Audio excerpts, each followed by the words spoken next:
ચાલો મિત્રો, વાનેચા ફેમિલી વોકમાં આપનું હાર્દિક સ્વાગત છે। આજે આપણે રેસીપી બનાવવાની છે, જે લઈને રસોડાની અંદર આવી ગયા છીએ। મિત્રો, તમે પૂરેપૂરી રેસીપી જોઈજો। આજે આપણે સરસ મજાની ગુજરાતી મીઠી સેવ બનાવવાની છે। મિત્રો, તો ચાલો આપણે સેવ બનાવવાની શરૂઆત કરીએ। તો ચાલો આપણે સેવ લીધી છે, તેમજ પાણી ગરમ કરી લીધેલું છે। મિત્રો, તેમજ તેની અંદર ખાંડ પણ ઉમેરી દીધેલી છે।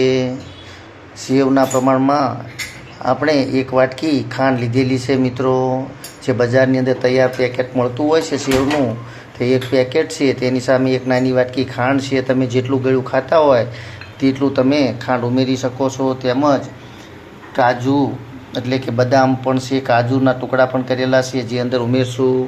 ચાલો, તો આપણું ઘી ગરમ થઈ ગયું છે। દેશી ઘીની અંદર જ આ સેવ બનાવવાની હોય છે। મિત્રો, તેની અંદર સેવ ઉમેરી દઈએ અને સરસ રીતે ઘીની અંદર આપણે પોચા હાથથી તેને શેકવાની છે ઘીની અંદર। મિત્રો,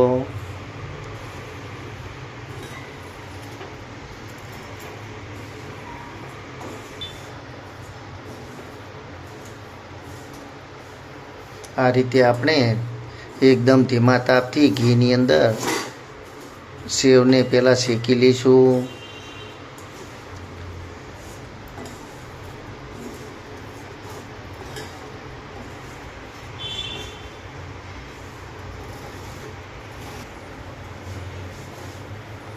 ચાલો, તો સરસ મજાની આપણી સેવ શેકાઈ ગઈ છે ઘીની અંદર। તો અંદર આપણે જે ખાંડનું પાણી ગરમ કરીને રાખેલું છે, 1 વાટકી ખાંડનું, તે અંદર ઉમેરશું। મિત્રો,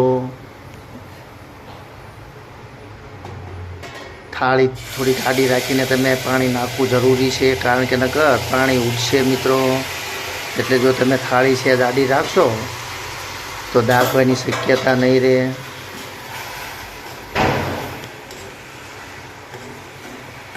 આ રીતે સરસ રીતે પોચા હાથથી આપણે મિક્સ કરી લઈશું। મિત્રો,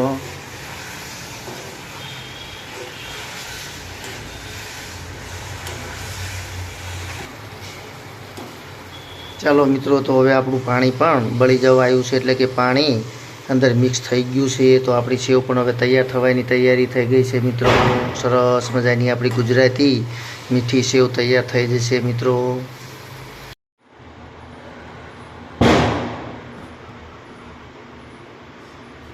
ચાલો મિત્રો, તમે જોઈ રહ્યા છો સરસ મજાની આપણી ગુજરાતી મીઠી સેવ તૈયાર થઈ ગઈ છે।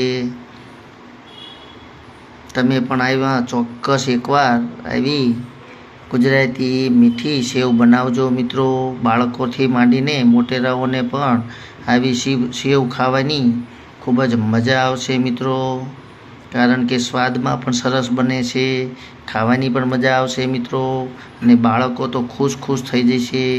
તેમને ટિફિનના ડબ્બામાં પણ જો આપશો, એટલે કે સ્કૂલના ડબ્બામાં નાસ્તાની અંદર આપશો, તો પણ બાળકો ખૂબ ખુશ થશે। મિત્રો, તો ચાલો હવે આપણે સેવનો આનંદ માણીએ। જો તમને મારી આ રેસીપી પસંદ આવી હોય તો મિત્રો ચોક્કસથી લાઈક, શેર અને સબસ્ક્રાઈબ કરજો, અને આવી સેવ બનાવીને એકવાર ચોક્કસથી જમજો। મિત્રો, તો ચાલો આપણે હવે સેવને મોજ માણીએ। જય યોગેશ્વર ભગવાન, જય માતાજી।